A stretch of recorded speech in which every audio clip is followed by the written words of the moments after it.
Hello everybody, welcome back. You know what today is? It's Sunday for me, Monday for you, but we're going to do a Southern Sunday supper. Let's go, you guys love these.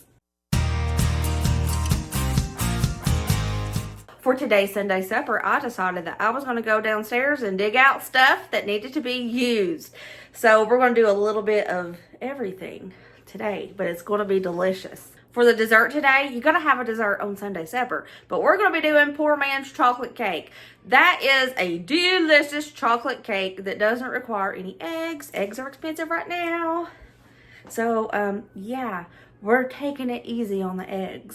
So we're going to do poor man's chocolate cake. A lot of people call this wacky cake. It is spectacular and so easy, and you probably already have everything in your kitchen, in your pantry, to make this right now. So that's what we're going to do for dessert. For the poor man's chocolate cake, you are going to need 1.5 cups of all-purpose flour, 1 1/4 cup of white sugar, 1/3 cup of cocoa powder, 1 teaspoon of baking soda, and 1/2 teaspoon of salt. Boom. 1 cup of water, 1/3 cup of vegetable oil, a teaspoon of vanilla. I eyeballed that one. 1 tablespoon of white vinegar. I know it may seem weird, but you need it, all right? Do not mix this in a metal bowl. Do not bake it in a metal baking dish. Only use a plastic or ceramic bowl or in a ceramic like casserole dish, baking pan, because it will have a chemical reaction to the vinegar and baking soda, and it will taste so bitter and nasty. So, do not use metal for this recipe. No milk, no eggs. Perfect pantry recipe. Try to get all the lumps out if you can. But if you can't, somehow it'll work out and be fine. Grease up your baking pan so it doesn't stick. Let's toss in this cake mix. We're going to bake this on 350 for about 30 minutes. The icing for that wacky cake, poor man's cake, I'm going to use 2 tablespoons of water, 1.5 cups of powdered sugar, and we're going to whisk this up. And it's going to create an icing. If you want your icing thicker, just add more powdered sugar. I used a chopstick and I poked holes all in the wacky cake. Now I'm going to pour the icing all over it so it can absorb into those holes we created. It's starting to absorb into all those holes we made. Now this is our poor man's chocolate cake. Now, when I do Sunday supper, I like to get the dessert out of the way and anything that is cold, like pasta salads or potato salad, anything like that that's cold, I like to get it out of the way in the beginning so it can just be chilling. And we haven't had this in a really long time, and I was like, y'all, it is about time. We have some Frito corn salad. We haven't had this in forever. Now, with Frito corn salad, you want to wait to put in your Fritos until you're ready to serve it, or they're going to get soggy and it's not going to taste good. Normally, everybody uses chili cheese Fritos, but I have found, because I got this by accident, it was a few months ago, and Walmart substituted my chili cheese Fritos with honey barbecue Fritos. And I was like, well, that just ain't going to work. No, it did. It worked, and it was a lot better than the chili cheese. So we're going to be using the honey barbecue corn chips and the Frito corn salad today. And if you have never had this, it's almost addictive. It really is. I've already washed my bell pepper, but you're going to need a green bell pepper. I think the green ones are best in this, but you can use a sweet if that's what you prefer. And there's no measurement for how many green peppers you use. Just use how many that you want in there. That's what you do. I'm just going to use half of a green bell pepper for this. Just going to start dicing it up. But, you know, if you like a lot of bell pepper, you could even put 2 whole ones in here if you wanted to. This salad is customizable to your liking. And I like them in tiny little pieces. Okay. Green bell pepper is chopped. I'm going to throw this into a bowl. Next, you're going to need an onion. Same as the bell pepper. You use however much onion you want. I'm just going to use a half. And red onion is best in this, but I don't have it. But this yellow onion, it'll do. I like to chop these up pretty fine too, as fine as I can get them myself with a knife. Okay, going to throw these into that bowl as well. And there's our diced bell pepper and onion. You're going to take 2 cans of drained corn and throw in there. Next, a handful of shredded cheddar cheese. And I'm going to eyeball around a cup of mayo. If you don't want it too mayo-y, you can do half mayo, half sour cream. But we like the mayo flavor in it. For the basic recipe, you're just going to mix this up and put it aside until you're ready to sprinkle in your corn chips. But we did this in an experiment one time. And it's really good. So I'm going to do it this go round. If you happen to have some ranch seasoning, sprinkle in a little bit of that ranch seasoning powder.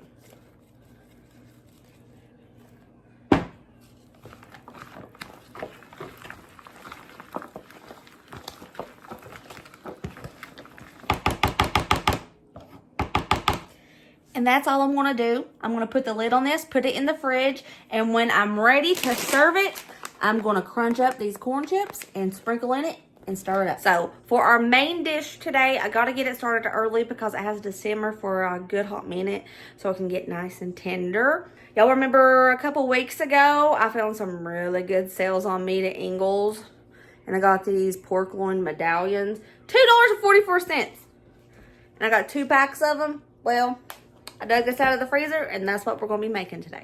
I have all of those pork medallions laid out here on my cutting board. I'm going to be using this Sweet Preacher seasoning. It's for pork, probably for barbecue and pork, but I'm using it for this. I'm just going to sprinkle it liberally. And after it gets in the skillet, I'll do it on the second side. I'm putting it seasoned side down. I want to sear it on both sides real good. I did it. I made it all fit.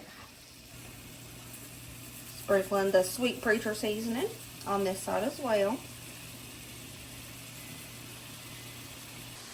Alrighty, as those pork chops were getting a good sear on them, pork medallions, what I did, I sliced up 1 little onion. It's a pretty small onion, as you see here. But I just sliced it up like this. And we'll use it here in just a minute. Ooh. They're cooking up beautifully. Oh, that's a good sear. Oh, yeah, it's time to flip these babies.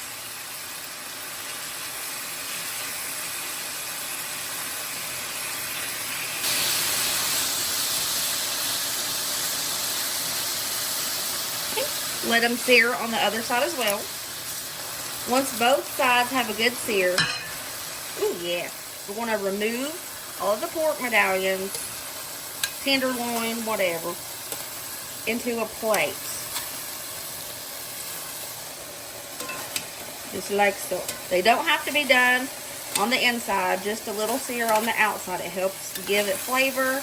And we're going to make like this little gravy with all those little bits in there. It's going to be fantastic. Just like so. I'm going to throw in 2 tablespoons of butter. Turn my heat down a little bit.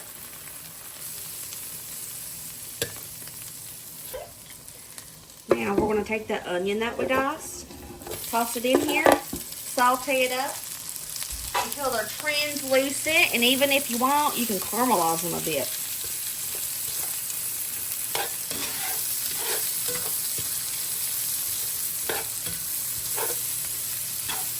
By the way, y'all, you can use any seasoning you have in your house for those pork chops. Pork medallions. I don't, whatever, the pork. You can use whatever seasoning you have. It doesn't have to be that Sweet Preacher, which is what I had. And I was like, ooh!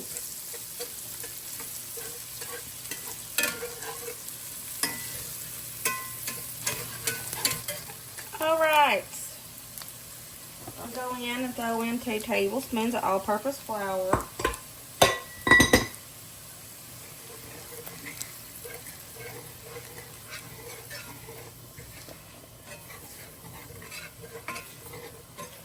I'm going to let this cook a little bit to get that raw flour taste out of there. About 2-3 minutes. Just keep stirring it around so it doesn't burn. 2 cups of beef broth. I made mine with beef bouillon powder.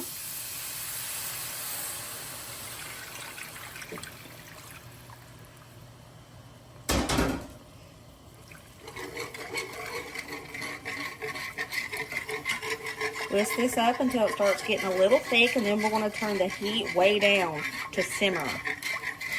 That's like the lowest setting on your stove. We don't want the gravy to get too thick right now. It'll thicken up as it cooks slowly. If the thicker it gets, it's going to burn quicker. So you want your gravy a little thick, but not too thick, if that makes any sense. You see this? It's thicker than water, but it's thinner than normal gravy. That's the consistency that I want right now. It'll thicken up as it cooks.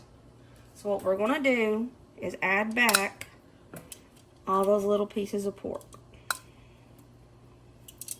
We're going to turn it down to simmer and let these simmer for about an hour. And they'll become really tender and so tasty.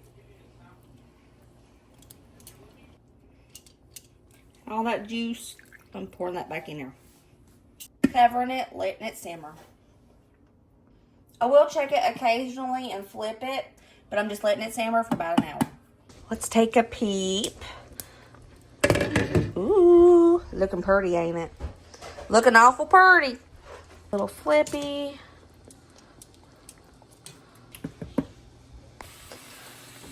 I'm going to go ahead. Woo! If you can see it, Lord of mercy. I'm going to go ahead and call this pork done. One of our sides is going to be good old Brussel Sprouts. The boys love these. And the only way they love these is the way I'm about to show you. So if you don't like Brussels sprouts, try this. It's really good. And I normally hate Brussels sprouts, but they're really good like this. I have a big kettle of water here, and I'm going to bring it up to a boil. If you are using fresh Brussels sprouts, go ahead and clean them and trim them up. But I'm using frozen. And I'm going to throw them straight in the water. If you use them fresh, trim them up first and then throw them in the water. I'm going to boil these for about 20 minutes. For those Brussels sprouts, I'm going to take the other half of this onion and dice it up. Just going to dice these up kind of fine. The finer, the better for this. I'm going to take all of these onions and put them in a bowl. I put a towel underneath this thing earlier, but I forgot to this go around. Oops. So I'm using some bacon that I have. If you don't have fresh bacon, you can definitely use bacon bits. Just put them in a little bit later. Oh, Lord, this knife needs sharpened. Dusty's going to fuss at me. He's going to be like, you don't show them unsharpened. Dusty prides himself on keeping my knife sharp. And sometimes I forget to tell him it's getting dull, like right now. He's going to be like, why did you use that? Because it was convenient. He can sharpen it up later. Oh, man, it really is dull. Hey, Dusty. I think my knives might need a little bit of a sharpening to them. Okay. I'm using a really dull one right now, and I told him, I was like, Dusty's going to fuss at me for showing y'all a dull knife. I can fix it right now. Hold on, let me finish chopping this. I'm going to have to chop more stuff, so. That's see? Horrible. No. Don't use that. I knew it. What are you doing? You have to tell me these things. I know, I forgot to tell you that they were getting dull. I told y'all. I told you. You could have used a case knife and cut it back faster. More. I mean, anything will be better than what it was. Okay, he sharpened it. Let's see if it's better. Yeah. I'm sorry. I totally forgot to tell you. Is that good enough? Heck yeah, man. I wish I would have had you sharpen it before I did that other batch. That was fast. Alright, I threw the bacon in those onions, and we're going to set this aside until those Brussels sprouts are done boiling. Okay, as you see here, I drained my Brussels sprouts. Put a little bit of olive oil in the bottom of that. Those onions and bacon that we diced up, tossing it in there. We're just going to cook this for a couple minutes, get it fragrant, and then I'll show you the next step.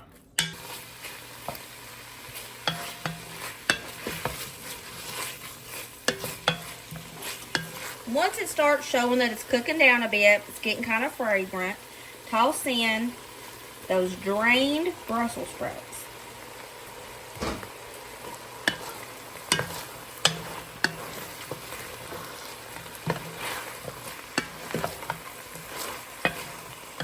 Brussels sprouts need a little bit of salt, so I'm going to throw in 2 pinches of salt, and if it needs it after they roast in the oven, I'll add a little bit more. A couple pinches of pepper. I'm going to go in with a little bit of adobo. Lots of garlic powder according to your taste and what you like. And a little bit of onion powder.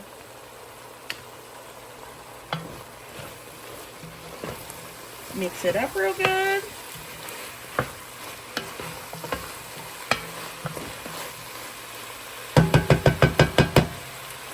Turn off the heat.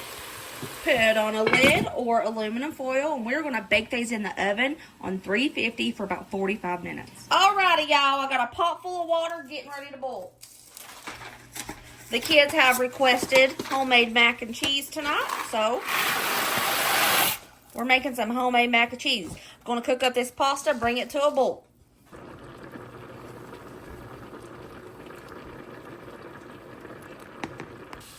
A couple more minutes, and I'm going to drain this pasta.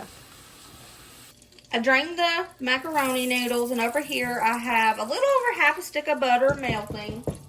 I'm adding 16 ounces of half and half. 32 ounces of Velveeta cheese, but this is generic because I think it tastes the best in it. Now I'm going to add back the drained pasta. This is the best mac and cheese ever. Let it all melt and come to a little simmer and get thick. I'm going to add a pinch of salt to this. And lots of pepper makes it better, y'all. And I'm not just saying that because I love pepper. Like this, pepper's good in this, alright? It's good in it.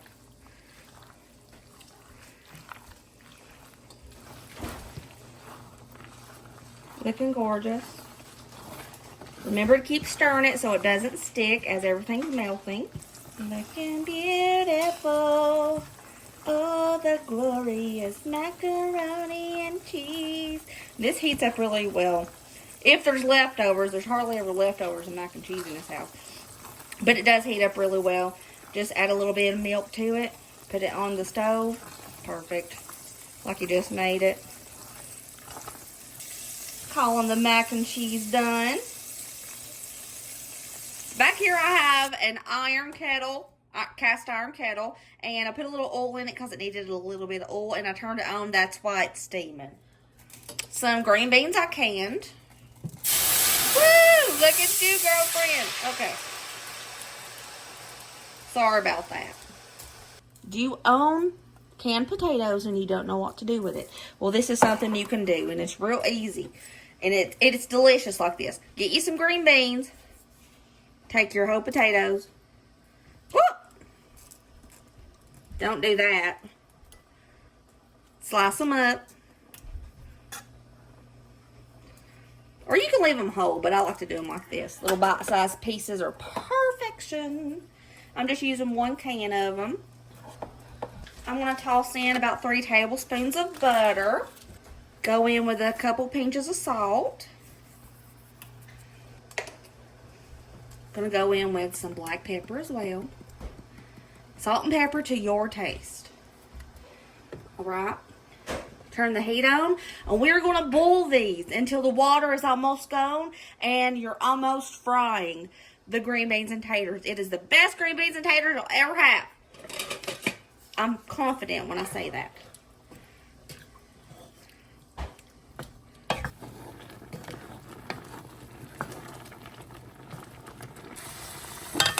All right, do you see how it's losing most of its water? This is perfect, and it's gonna, I love it when it does this. It makes it have better flavor, I think. Okay, I don't know if the pork medallions is going to be enough for everyone, so I thought out a little bitty package of chicken tenders. See, it's a very small package of chicken tenders, and I'm just going to coat these in a little bit of flour, and we're just going to fry them up. I cut off most of the ick of these chicken tenders already. I left the little strip because I just didn't feel like cutting it out. Everybody can pull it out themselves. So I'm going to throw all of this into a bowl. Into the bowl with the chicken, I'm just going to add a little bit of half and half. I'm not using an egg. My chickens are starting to not lay because it's almost time for them to molt. And eggs are expensive, so we're skipping out on the egg. And I'm just using half and half because it's a little thicker than milk. I'm going to add about a half a cup of baking mix, or you can just use flour.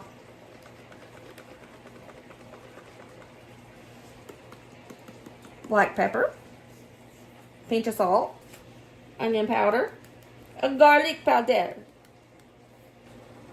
a little bit of parsley, mix this up with a fork.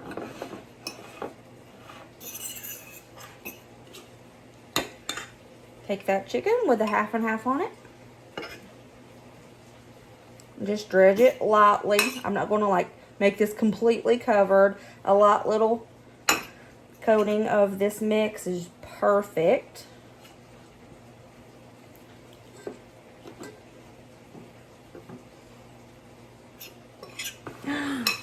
Perfect.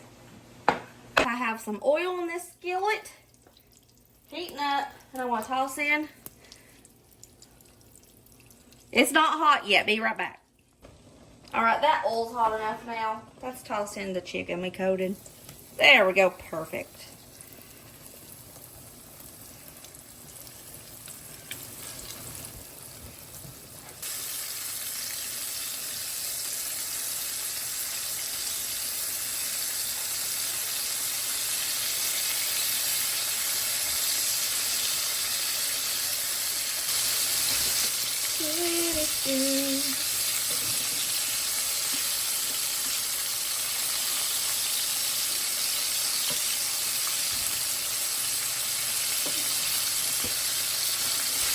Gonna call the chicken done.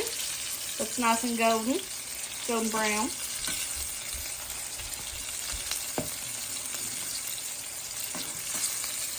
And there is the last minute fried chicken. Smells great. It's time to serve the corn salad. I crunched up the corn chips and I poured about 3/4 of the bag in. Braden, what do you think? Do you think we need the whole bag? No. Okay. And then we just stir it up and it's ready, y'all. And it smells so good. And there's the Frito corn salad. And here is our chicken. Here's our slow cooked pork loin medallions. And I slow cooked them in like an onion beef gravy. And here's our gorgeous macaroni and cheese. Here's those Brussels sprouts. I know they look kind of pulverized, but they taste so good like this, y'all. So good. And here is our green beans and potatoes. Looking fantastic. You can see they kind of started sauteing a little bit, and it gives them great flavor. Here's our poor man cake. And here's that Frito corn salad. And here is another Sutherland Sunday supper. Does it look good, y'all? Yes. Yeah, I really want to eat the chicken. And here's Sunday supper, y'all. It's looking fantastic. We got that fried chicken, the pork loin medallions, those Brussels sprouts and bacon, Frito corn salad, mac and cheese, and those really good looking green beans and taters. You never guessed that that was all out of a can. The taters anyways. It looks good. You excited about this dinner? Yes. Looks so good. Go ahead and start with the Brussels sprouts. All right. Can't go wrong with them. So good. This is my favorite ever. Like ever. But the Frito corn salad. So good. Mac and cheese. Braden's gonna taste test a little bit of everything for us today.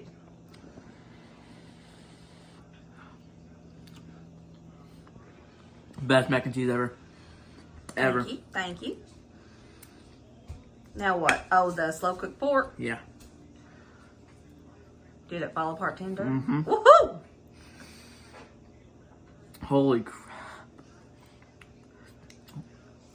That's so good. You're my biggest cheerleader. You make me feel good about myself.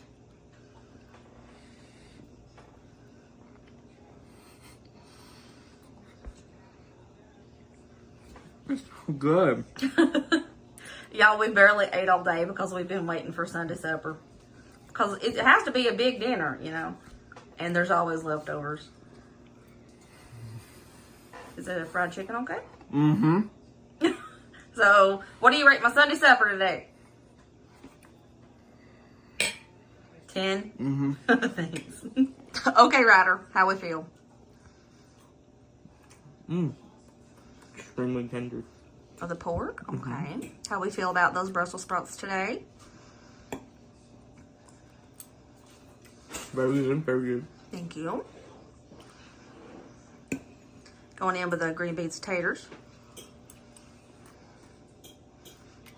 Really good as always. Thank you. What do you rate Sunday supper tonight? It's a 10 out of 10. Thanks. Okay, Buttercup.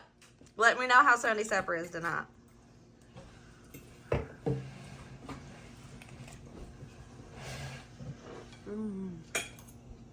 Oh, what do you rate it?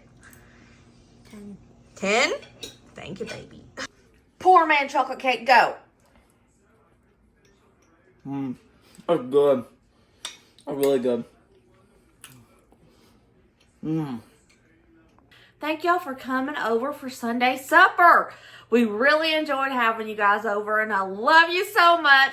If you try any of these recipes you've seen today, I hope you love them, and I hope your family loves them. Remember, as always, be positive and kind and happy, and let others be happy. Don't rain on nobody's parade, besties. All right, I'll see you later, taters. Bye.